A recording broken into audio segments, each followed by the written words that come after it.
ಇವತ್ತಿನ ಈ ಒಂದು ಪತ್ರಿಕಾಗೋಷ್ಠಿ ಕರೆಯುವ ಉದ್ದೇಶ, ಇತ್ತೀಚೆಗೆ ಒಂದು ದಿನಗಳ ಹಿಂದೆ ಈ ಕ್ಷೇತ್ರದ ಮಾಜಿ ಶಾಸಕರಾದಂಥ ಶ್ರೀ ದೊಡ್ಡನಗೌಡ ಪಾಟೀಲರು ನಮ್ಮ ಶಾಸಕರ ಮೇಲೆ, ಅಂದರೆ ಡಾಕ್ಟರ್ ಜಾನ್ ಕಾಶಪ್ಪನವರ ಸಾಹೇಬರ ಮೇಲೆ ಕೆಲವೊಂದಿಷ್ಟು ನಿರಾಧಾರ ಆರೋಪಗಳನ್ನು ಮಾಡಿರುತ್ತಾರೆ. ಅದಕ್ಕೆ ಪ್ರತ್ಯುತ್ತರ ನೀಡಲಿಕ್ಕೆ ಈ ಒಂದು ಪತ್ರಿಕಾಗೋಷ್ಠಿ ಕರೆಯಲಾಗಿದೆ. ಈ ಒಂದು ಪತ್ರಿಕಾಗೋಷ್ಠಿಗೆ ಬಂದಂಥ ನಮ್ಮೆಲ್ಲ ದೃಶ್ಯ ಮಾಧ್ಯಮದ ಮಿತ್ರರಿಗೆ, ಪತ್ರಿಕಾ ಮಾಧ್ಯಮ ಮಿತ್ರರಿಗೆ ನಾವು ಕಾಂಗ್ರೆಸ್ ಪಕ್ಷದ ಪರವಾಗಿ ಸ್ವಾಗತವನ್ನು ಕೋರ್ತಾ ಇದ್ದೇವೆ.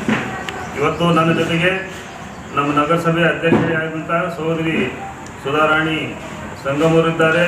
ನಮ್ಮ ಯೋಜನಾ ಪ್ರಾಧಿಕಾರ, ನಗರ ಯೋಜನಾ ಪ್ರಾಧಿಕಾರದ ಅಧ್ಯಕ್ಷರಾದಂಥ ಶ್ರೀ ರಾಘು ಚಿಂಚಮಿಯವರು ಇದ್ದಾರೆ. ನಮ್ಮ ನಗರಸಭೆ ಸದಸ್ಯರಾದಂಥ ಕ್ರಿಯಾಶೀಲ ಅಮೃತ್ ಗುಜ್ಜರ್ ಅವರಿದ್ದಾರೆ. ನಗರ ಯೋಜನಾ ಪ್ರಾಧಿಕಾರದ ಸದಸ್ಯರಾದಂಥ ಶಬೀರ್ ಬಾಗವಾನ್ ಅವರಿದ್ದಾರೆ. ನಗರಸಭೆ ನಾಮನಿರ್ದೇಶಿತ ಸದಸ್ಯರಾದಂಥ ಶ್ರೀ ಯಲ್ಲಪ್ಪ ರಾಜಾಪುರ್ ಇದ್ದಾರೆ. ಮತ್ತು ನನ್ನ ಎಡಭಾಗದಲ್ಲಿ ನಮ್ಮ ಹಿರಿಯರು, ಜಿಲ್ಲಾ ಕಾಂಗ್ರೆಸ್ ಉಪಾಧ್ಯಕ್ಷರಾದಂಥ ಶ್ರೀ ಶರಣಪ್ಪ ಆಮ್ದ್ಯಾಳ್ ಅವರಿದ್ದಾರೆ.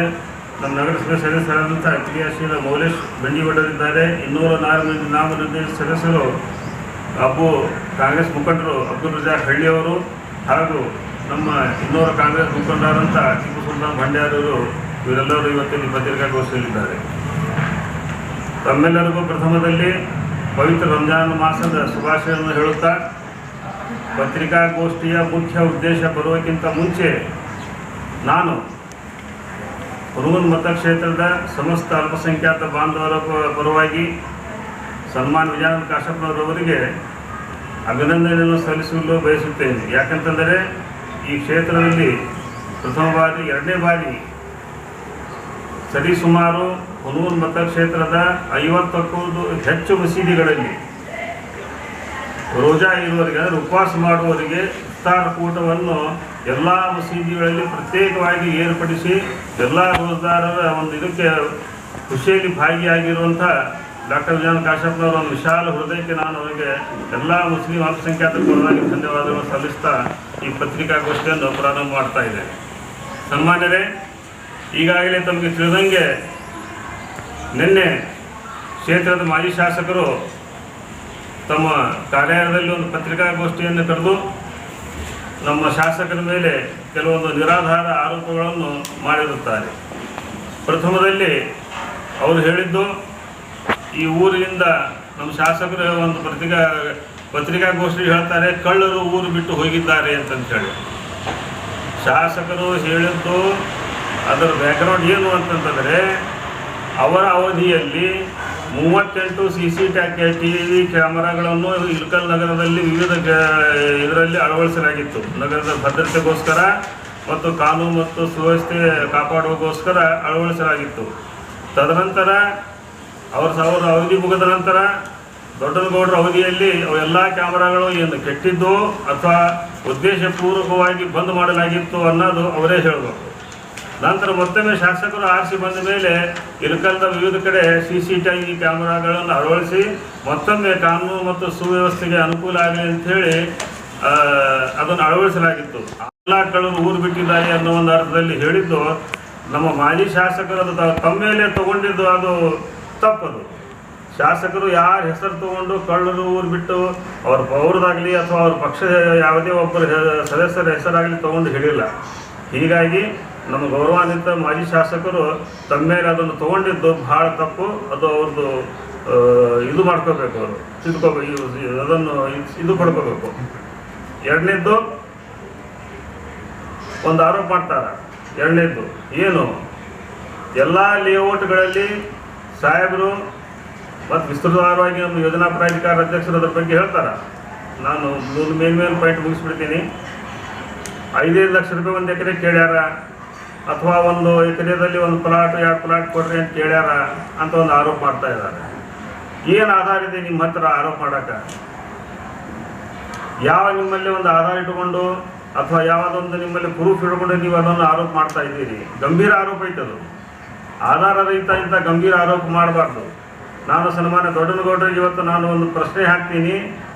ಅಂಥದ್ದು ಏನಾದರೂ ನಡೆದಿದ್ದಲ್ಲಿ ತಾವು ಅಂಥ ಒಂದು 4 ಮಂದಿ ಯಾರು ರೊಕ್ಕ ಕೊಟ್ಟು ಅಥವಾ ಪ್ಲಾಟ್ ಕೊಟ್ಟಿನಿ ಅಂತ ಹೇಳ್ಯಾರಲ್ಲ, ಅವರಿಗೆ ಕರ್ಕೊಂಡೊಂದು ಪ್ರೆಸ್ ಮೀಟ್ ಮಾಡಿರಿ. ಹೌದು ನಾವು ಕೊಟ್ಟಿವಿ ಅಂತೇಳಿ ಆಧಾರ ಇಟ್ಕೊಂಡು, ನಿರಾಧಾರ ಇಲ್ಲ, ಬಾಯಿ ಮಾತೇಲಿಲ್ಲ. ರಾಜಕೀಯ ಆರೋಪ ದೂರ ಮಾಡ್ರಿ ನೀವು, ಇದು ಆರೋಪ ಗಂಭೀರ. ಅಂಥವ್ರು 4 ಮಂದಿ ಯಾರು ಅದು ಅದಾರ ಅವ್ರಿಗೆ ಕರ್ಕೊಂಡು ಅದು ಮಾಡಿರಿ.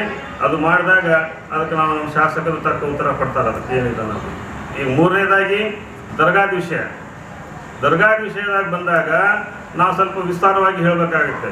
ಶಾಸಕರು ಮತ್ತು ತಹಸೀಲ್ದಾರರು ಕೂಡ್ಕೊಂಡು ಅದರಲ್ಲಿ ಭ್ರಷ್ಟಾಚಾರ ನಡೆಸ್ಯಾರ ಅಂತಂತೇಳಿ. ಏನು ಸ್ವಾಮಿ, ಏನು ಭ್ರಷ್ಟಾಚಾರ ನಡೆಸ್ಯಾರ? ಟೆಂಡರ್ ಕ್ಯಾನ್ಸಲ್ ಆಗಿದ್ದು 4 ಸತಿ ನಿಮಗೆ ಗೊತ್ತಿರಲಿ. ತಾವು ಮಾಜಿ ಶಾಸಕರು 3 ಬಾರಿ ಈ ಕ್ಷೇತ್ರವನ್ನು ತಾವು ಪ್ರತಿನಿಧಿಸಿರಿ. ದರ್ಗಾದ ವ್ಯಾಜ್ಯ ಈಗಾಗಲೇ ಕೋರ್ಟ್ನಲ್ಲಿ ಇರುತ್ತದೆ. ಕೋರ್ಟ್ ಆದೇಶ ಮೇರೆಗೆ ಆಡಳಿತಾಧಿಕಾರಿಗಳು ಬಂದಾರ. ಆ ಆಡಳಿತಾಧಿಕಾರಿಗಳನ್ನು ಕೂಡಿಸಲಿಕ್ಕೆ ಸಹಿತ ನೀವೇ ಕಾರಣ. ನಿಮ್ಮ ಅವಧಿಯಲ್ಲೇ ಆಡಳಿತಾಧಿಕಾರಿ ಬಂದು ಕೂಡಿಸ್ಯಾರ. ಬೇರೆಯವರಿದ್ದರು, ಈಗ ಹೈಕೋರ್ಟ್ ಬೇರೆಯವ್ರು ಕೊಟ್ಟಿದ್ದೀರ ಅಧಿಕಾರ. ಅದು ಆಡಳಿತಾಧಿಕಾರಿನೇ. ಹೌದಾ? ಏನಾಗಿದೆ? ನೀವು 4 ರಿಸಿಪ್ಟ್ಗಳನ್ನು ತೋರಿಸಿದ್ರಿ, ದೇಣಿಗೆ ಪಾವತಿಗಳನ್ನು. ಅಲ್ಲೇ ವ್ಯವಸ್ಥೆ, ನಾವು ಸಲಹಾ ಸಮಿತಿಯಲ್ಲಿ ಇದ್ದವರು, ಅಲ್ಲಿ ಒಂದು ಏನು ವ್ಯವಸ್ಥೆ ಇದೆ? ಪ್ರತಿ ವರ್ಷ ಸಾವಿರಾರು ಭಕ್ತರು ಪ್ರತಿ ವರ್ಷ ಬಂದು ತಮ್ಮ ಮನದಾಳದಿಂದ ಮುತ್ಯಾನಿಗೆ ಒಂದು ದೇಣಿಗೆ ಬರೆಸ್ತಾರೆ. ದಿನಾಲೂ ಅದು ಕಾಣಿಕೆ ಪಟ್ಟಿಯಲ್ಲಿ ಪಟ್ಟಿಗೆಯಲ್ಲಿ ಹಾಕೋದವ್ರು ಬೇರೆ. ಅದನ್ನು ಕೂಡ ತಹಸೀಲ್ದಾರರು ವಿಡಿಯೋಗ್ರಾಫಿ ಮುಖಾಂತರ ಅದನ್ನು ಎಣಿಸಿ ಎಲ್ಲರಿಗೂ ಲೆಕ್ಕ ಕೊಟ್ಟಾರ.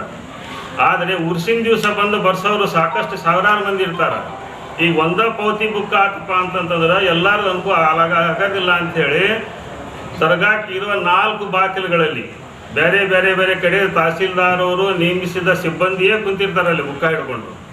ಈ ಒಬ್ಬರ ಕಡೆ ಒಂದು ಬುಕ್ಕ ಇರುತ್ತೆ, ಮತ್ತೊಬ್ಬರ ಕಡೆ ಒಂದು ಬುಕ್ಕ ಇರುತ್ತೆ, ಅಲ್ಲಿ ದರ್ಗಾದ ಆಫೀಸ್ನಲ್ಲಿ ಒಂದು ಬುಕ್ಕ ಇರುತ್ತೆ, ಮುಖ್ಯ ದ್ವಾರದಲ್ಲಿ ಒಂದು ಬುಕ್ಕ ಇರುತ್ತೆ. ಹೀಗಾಗಿ 8 ದೇಣಿಗೆ ಪುಸ್ತಕಗಳು ಇರ್ತಾವೆ. 15 ತಿರ್ಗಾವ ಅಂತ ಹೇಳಿ ಸಹಜ. ಆದರೆ ನಡಬಾರಕಲ್ಲು ಎಲ್ಲಿ ಹೋದು ಅಂತ ನೀವು ಪ್ರಶ್ನೆ ಮಾಡ್ತೀರಿ. ನಡಬಾರಕಲ್ಲು ಈಗ ಒಂದು ಬುಕ್ ಆಯ್ತಪ್ಪ ಅಂತಂದರೆ ಸೀರಿಯಲ್ ನಂಬರ್ ನೀವು ಹೇಳ್ಬೋದು.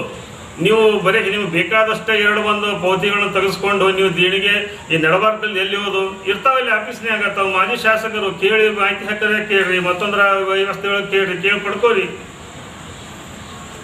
ಮತ್ತೊಂದು ಹೇಳ್ತೀನಿ, ಮುತ್ಯಾನ ರೊಕ್ಕ ತಿಂದವರು ಈ ಊರಾಗ ಯಾರೂ ಉದ್ಯೋಗ ಆಗಿಲ್ಲ. ಮಠದ್ದಾಗಲಿ ದರ್ಗಾದ್ದಾಗಲಿ ಮಸೀದಿ ಆಗಲಿ ಇಂಥ ದೇವಸ್ಥಾನದ ರೊಕ್ಕ ತಿಂದವರು ಯಾರೂ ಉದ್ಧಾರ ಆಗಿಲ್ಲ. ಮುಂದುವರೆದು ಇನ್ನೊಂದು ಮಾತನ್ನು ನಾನು ಹೇಳ್ತಾ ಇದ್ದೀನಿ. ನೀವು ಕೂಡ ಈ ಕ್ಷೇತ್ರದಲ್ಲಿ 3 ಬಾರಿ ಶಾಸಕರಾಗಿ ಅಧಿಕಾರವನ್ನು ನಡೆಸಿರಿ. ನೀವು ದರ್ಗಾಕ್ಕೆ ಏನು ಉದ್ಧಾರಕ್ಕೆ ಏನು ಮಾಡಿರಿ? ನಿಮ್ಮ ದರ್ಗಾಕ್ಕೆ ಕೊಡುಗೆ ಏನಿದೆ? ವೈಯಕ್ತಿಕ ಕೊಡುಗೆ ಅಂತ ನಾನು ಕೇಳೋಗಿಲ್ಲ. ನೀವು ದರ್ಶನಕ್ಕೆ ಬಂದಿರೋ ಬಿಟ್ಟಿರೋದು ಅದು ನಿಮ್ಮ ವೈಯಕ್ತಿಕ ವಿಷಯ, ಅದನ್ನು ನಾವು ಕೇಳೋಗಿಲ್ಲ. ನೀವು ಶಾಸಕರಾಗಿ ಅದು ವಕಫಿಗೆ ಸಂಬಂಧಪಟ್ಟಂಥ ಒಂದು ಆಸ್ತಿ, ಏನು ನಿಮಗೆ ದರ್ಗಾದ ಬಗ್ಗೆ ಇಷ್ಟೊಂದು ಮಮತೆ ಬಂದಿದ್ದೆಲ್ಲ 50 ಲಕ್ಷ ರೂಪಾಯಿ ಸರ್ಕಾರಕ್ಕೆ ಬರುವಂಥದ್ದು ರೆವಿನ್ಯೂ ನುಕ್ಸಾನ್ ಮಾಡ್ಯಾರ, ಕರಪ್ಷನ್ ಮಾಡ್ಯಾರ, ಭ್ರಷ್ಟಾಚಾರ ಮಾಡ್ಯಾರ ಅಂಥೇಳಿ ಅದಕ್ಕೆ ಉತ್ತರ ಅಂಕಿಅಂಶಗಳ ಪ್ರಕಾರ ನಮ್ಮ ಶಾಸಕರು ಬಂದಾಗ ಕೊಡ್ತಾರೆ. ನೀವು ತಹಸೀಲ್ದಾರ್ ಕಡೆ ನೀವು ಮಾಹಿತಿ ಕೇಳ್ಬೋದು, ಅವರು ಸ್ಪಷ್ಟ ಮಾಹಿತಿ ಕೊಡ್ತಾರೆ. ಮತ್ತು ತಹಸೀಲ್ದಾರವರು ಪ್ರತಿಯೊಂದು ರೂಪಾಯಿದು ಲೆಕ್ಕ ಕೋರ್ಟಿಗೆ ಒಪ್ಪಿಸಬೇಕಾಗಿದೆ. ನ್ಯಾಯಾಲಯಕ್ಕೆ ಅವ್ರ ಕಡೆ ಇಟ್ಕೊಳ್ಳೋಂಗಿಲ್ಲ, ನ್ಯಾಯಾಲಯಕ್ಕೆ ಒಪ್ಪಿಸಬೇಕಾಗಿದೆ. ಖರ್ಚು ಮಾಡಬೇಕಪ್ಪ ಅಂತಂದ್ರು ಟ್ರೈಬ್ಯುನಲಿಂದ ಪರ್ಮಿಷನ್ ತೊಗೊಂಡು ಖರ್ಚು ಮಾಡಬೇಕು. ಅವರು ಕಾನೂನು ಪ್ರಕಾರ ಮಾಡಕತ್ತಾರ, ಅವ್ರಿಗೆ ಕೇಟವ್ರು ಉತ್ತರ ಕೊಡ್ತಾರೆ. ಅದಕ್ಕೆ ನಾನು ಕೇಳೋದಿಷ್ಟೇ, ನೀವು ಕೂಡ ಈ ಕ್ಷೇತ್ರದ ನಿಮಗೆ ರಾಜಕೀಯ ಜನ್ಮ ಕೊಟ್ಟಂಥ ಇದು ಕ್ಷೇತ್ರ. ಈ ಕ್ಷೇತ್ರದ 2 ಆರಾಧ್ಯ ದೇವರು, ಒಂದು ಚಿತ್ತೂರಿ ವಿಜಯ ಮಾಂತಪ್ಪನವರು, ಒಂದು ಮುತ್ತುಜಾ ಖಾದ್ರಿಯವರು. ಮುತ್ತುಜಾ ಖಾದ್ರಿಯವರ ದರ್ಗಾಕ್ಕೆ ನೀವು ಶಾಸಕರಾಗಿ 15 ವರ್ಷ ಇಲ್ಲಿದ್ದಾಗ ನಿಮ್ದು ಎಷ್ಟು ಸತಿ ಭೇಟಿ ಕೊಟ್ಟಿರಿ? ಅಥವಾ ನಿಮ್ಮ ಅದಕ್ಕೆ ಜೀರ್ಣೋದ್ಧಾರಕ್ಕಾಗಲಿ ಅಲ್ಲಿ ಬರುವ ಭಕ್ತಾದಿಗಳಿಗಾಗಲಿ ಯಾತ್ರಿಗಳಿಗಾಗಲಿ ಏನು ಸೌಕರ್ಯವನ್ನು ನಿಮ್ಮ ಇಲಾಖೆಯಿಂದ ನೀವು ಮಾಡಿರಿ? ಅದು ನೀವು ಹೇಳಿ. ಏನಾರ ಸ್ವಲ್ಪ ಒಂದು 4 ಕೊಠಡಿಯಾರು ಮಾಡಿರಿ, ಅಲ್ಲೇ ಬಂದು ಯಾತ್ರಿಗಳಿಗೆ ಇಳಿಸ್ಕೊಳಕ ಏನು ಮಾಡಿರಿ? ಸ್ವಚ್ಛತೆ ಸಲುವಾಗಿ ಏನಾದ್ರು ಮಾಡಿರಾ? ಶೌಚಾಲಯ ಅಥವಾ ಬಂದವರಿಗೆ ಸ್ನಾನಗೃಹ ಆಗಲಿ, ಶೌಚಾಲಯ ಆಗಲಿ, ಇಳ್ಕೊಳ್ಳೋಕ್ಕಾಗಲಿ ಏನಾರು ಒಂದು ಮಾಡಬಹುದಾಗಿತ್ತಲ್ಲ. 15 ವರ್ಷಗಳ ಕಾಲ ನೀವು ಶಾಸಕರಾಗಿ ಈ ಕ್ಷೇತ್ರವನ್ನು ಪ್ರತಿನಿಧಿಸಿರಿ. ಒಬ್ಬ ಶಾಸಕ ಆರಿಸಿ ಬಂದ ಮೇಲೆ ಯಾವುದೇ ಪಕ್ಷದಿಂದ ಆರಿಸಿ ಬಂದಿಲ್ಲ, ಅದು ಕಾಂಗ್ರೆಸ್ ಇರ್ಬೋದು, ಭಾರತೀಯ ಜನತಾ ಪಕ್ಷ ಇರ್ಬೋದು, ಜನತಾದಳ ಇರ್ಬೋದು, ಮತ್ತೊಂದು ಇರ್ಬೋದು, ಅವರು ಪ್ರಮಾಣ ವಚನ ಸ್ವೀಕಾರ ಮಾಡೋದು ಸಂವಿಧಾನ ಮೇಲೆ, ಮತ್ತು ಯಾವುದೇ ಬೇರೆ ತಮ್ಮ ಪಾರ್ಟಿಯ ಮ್ಯಾನಿಫೆಸ್ಟೋ ಮೇಲೆ ಅಲ್ಲ, ಸಂವಿಧಾನ ಮೇಲೆ ನೀವು ಮಾಡಿದಾಗ ನಿಮ್ಮದೇ ಸ್ಲೋಗನ್ ಇದೆ, ಸಬ್ಕಾ ಸಾಥ್ ಸಬ್ಕಾ ವಿಕಾಸ್ ಅಂತ ಹೇಳಿ. ಎಲ್ಲಿ ಸಬ್ಕಾ ವಿಕಾಸ ಆಗೈತೆ?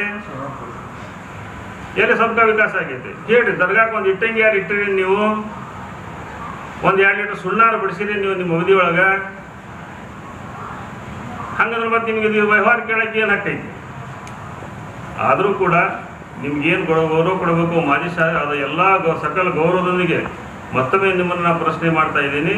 ಇಲ್ಗಲ್ ಮುರ್ತಜಾ ಖಾದ್ರಿಗೆ ದರ್ಗಾಕ್ಕೆ ನಿಮ್ಮ ಅಧಿಕಾರ ಅವಧಿಯಲ್ಲಿ, ನಾವು ವೈಯಕ್ತಿಕವಾಗಿ ಕೇಳ್ತಾ ಇಲ್ಲ, ಮತ್ತೊಂದು ಒತ್ತು ಕೊಟ್ಟು ಹೇಳ್ತಾ ಇದ್ದೀನಿ, ಅಧಿಕಾರ ಅವಧಿಯಲ್ಲಿ ನಿಮ್ಮದು ಕೊಡುಗೆ ಏನು ಬಹಿರಂಗವಾಗಿ ಮತ್ತೊಂದು ಪ್ರೆಸ್ ಕಾನ್ಫರೆನ್ಸ್ ಮಾಡಿ ನೀವು ಹೇಳಿ. ಮೂರನೇದು, ನಮ್ಮ ಶಾಸಕರದು ವೈಯಕ್ತಿಕ ಅವ್ರದ್ದು ಏನು ಕೊಡುಗೆ ಐತೆ ಅನ್ನೋದು ಹೇಳೋದು. ಸರ್ಕಾರ ರೀತಿಯಿಂದ ಅವರು ಪ್ರಥಮವಾಗಿ ಮೊನ್ನೆ ತಾನೇ ಈ ಅವಧಿಯಲ್ಲಿ 20 ಲಕ್ಷ ರೂಪಾಯಿ ಕಾಂಪೌಂಡ್ ಕಟ್ಟಕ್ಕೆ ಈಗಾಗಲೇ ಮಂಜೂರು ಮಾಡಿಸಿ ತೊಗೊಂಬಂದಾರ. ಇನ್ನು ಕೆಲವೇ ದಿನಗಳಲ್ಲಿ ಸರ್ವೆ ಆಗಿ ಕಾಂಪೌಂಡ್ ಕೆಲಸ ಪ್ರಾರಂಭ ಆಗುತ್ತೆ.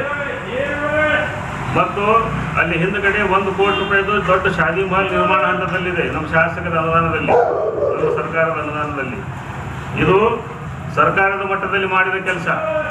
ಇನ್ನು ವೈಯಕ್ತಿಕವಾಗಿ ಹೇಳಬೇಕಪ್ಪ ಅಂತಂದರೆ ಶಾಸಕರು ಪ್ರಥಮವಾಗಿ ಆರಿಸಿ ಬಂದಾಗ ದರ್ಗಾದ ಪೀಠಾದ ಗುರುಗಳಿಗೆ ಸ್ವಂತ ಹಣದಿಂದ 10 ಲಕ್ಷ ರೂಪಾಯಿದ ಹೊಸ ಅಂತಂದು ಆರೋಪ ಮಾಡಿದ್ದಾರೆ. ಯಾಕೆ ಉತ್ತಾರ ಕೊಡಬೇಕು, ಯಾಕೆ ಉತ್ತಾರ ಕೊಡಬಾರ್ದು ಅನ್ನೋದ್ರ ಬಗ್ಗೆ ಹೇಳಕ್ಕೆ ಇಷ್ಟಪಡ್ತೀನಿ ನಾನು. ಈಗಿನ ಲೇಔಟ್ನಲ್ಲಿ ಪ್ರತಿಶತ 100ರಷ್ಟು ಅಭಿವೃದ್ಧಿ ಆದ ನಂತರವೇ ಈಗ ಪ್ಲಾಟ್ ಉತ್ತಾರ ಕೊಡೋಕೆ ಅನುಮತಿ ಇದೆ. ಮೊದಲು 40, 60 ಅನ್ನೋದು ಒಂದು ಇದಿತ್ತು. ಆದರೆ ಈಗಿನ ಒಂದು ಕಟ್ಟು ನಿಯಮದ ಪ್ರಕಾರ 100ಕ್ಕೆ 100ರಷ್ಟು ಅಭಿವೃದ್ಧಿ. ಅಲ್ಲಿ ಅಭಿವೃದ್ಧಿ ಅಂದರೆ ಏನು? ಅಲ್ಲಿ ನೀರಿನ ವ್ಯವಸ್ಥೆ ಇರಬೇಕು, ರಸ್ತೆ ವ್ಯವಸ್ಥೆ ಇರಬೇಕು, ಒಳಚರಂಡಿ ವ್ಯವಸ್ಥೆ ಇರಬೇಕು, ಲೈಟಿಂಗ್ ವ್ಯವಸ್ಥೆ ಇರಬೇಕು, ಗಟಾರ ವ್ಯವಸ್ಥೆ ಇರಬೇಕು. ಎಲ್ಲ ಮೂಲಭೂತ ಸೌಕರ್ಯಗಳನ್ನು ಒಳಪಡಿಸಿಕೊಂಡಿರುವಂಥ ಲೇಔಟಿಗೆ ಮಾತ್ರ ಉತ್ತಾರ ಕೊಡ್ರಿ ಅಂತಂದು ಮುಖಂಡರಿಗೆ ಹಾಗೂ ಈ ಪತ್ರಿಕಾ ಒಂದು ದೃಶ್ಯ ಮಾಧ್ಯಮ ಹಾಗೂ ಎಲ್ಲ ಪತ್ರಿಕಾ ಮಾಧ್ಯಮ ಎಲ್ಲ ಮಿತ್ರರಿಗೆ ಈ ನಮ್ಮ ಕರೆಗೆ ಓಟು ಗಂಟೆಗೆ ನಿಮಗೆ ಪ್ರಪ್ರಥಮವಾಗಿ ಧನ್ಯವಾದವನ್ನು ಅರ್ಪಿಸುತ್ತಾ ಇಷ್ಟೊತ್ತವರೆಗೂ ಪತ್ರಿಕಾಗೋಷ್ಠಿಯಲ್ಲಿ ಭಾಗವಹಿಸಿರ್ತಕ್ಕಂಥ ಎಲ್ಲ ನಮ್ಮ ಆತ್ಮೀಯ ಮಿತ್ರರೇ, ಸಹೋದರಿ, ಈಗಾಗಲೇ ನಮ್ಮ ಬ್ಲಾಕ್ ಕಾಂಗ್ರೆಸ್ ಅಧ್ಯಕ್ಷರಾದಿಯಾಗಿ ಅನೇಕರು ನಮ್ಮ ಸ್ನೇಹಿತರು, ನಮ್ಮ ಮಾನ್ಯ ಶಾಸಕರು ಮತ್ತು ನಮ್ಮ ನೆಚ್ಚಿನ ನಾಯಕರ ಅಭಿವೃದ್ಧಿಯ ಕೆಲಸಗಳ ಬಗ್ಗೆ ಮತ್ತು ಅವರು ಈ ಕ್ಷೇತ್ರಕ್ಕೆ ಈ 2 ವರ್ಷದಲ್ಲಿ ಏನು ಮಾಡಿದ್ದಾರೆ ಅನ್ನೋದು ಸಾಕಷ್ಟು ಹೇಳಿದ್ದೀವಿ.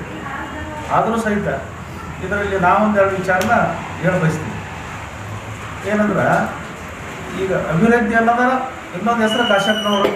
ಸನ್ಮಾನ್ಯ ಶ್ರೀ ಮುರುಘಾ ಕ್ಷೇತ್ರದ ಶಾಸಕರಾದ ಡಾಕ್ಟರ್ ವಿಜಯಾನಂದ ಕಾಶಪ್ಪನವರ ವಿರುದ್ಧವಾಗಿ ಮಾಜಿ ಶಾಸಕರಾದ ದೊಡ್ಡಗೌಡ ಜಿ ಪಾಟೀಲ್ ಅವರು ಆರೋಪ ಮಾಡಿದ್ದಾರೆ. ಇದು ತಪ್ಪಂತ ಹೇಳ್ತೀನಿ. ಯಾಕಪ್ಪ ಅಂದರೆ ಜನರಿಗೆ ತಪ್ಪು ಕಲ್ಪನೆ, ತಪ್ಪು ತಿಳುವಳಿಕೆಯನ್ನು ನೀಡಬಾರ್ದು. ಗೊತ್ತಿದ್ದರೆ ಹೇಳಬೇಕು, ಇಲ್ಲಿಕಂದರೆ ಸುಮ್ಮನೆ ಇರಬೇಕು. ಮಾಡಿದ್ದ ಕೆಲಸಗಳ ಬಗ್ಗೆ ಅಪಪ್ರಚಾರವನ್ನು ಮಾಡಬಾರ್ದು ಅಂತ ಹೇಳ್ತೀನಿ.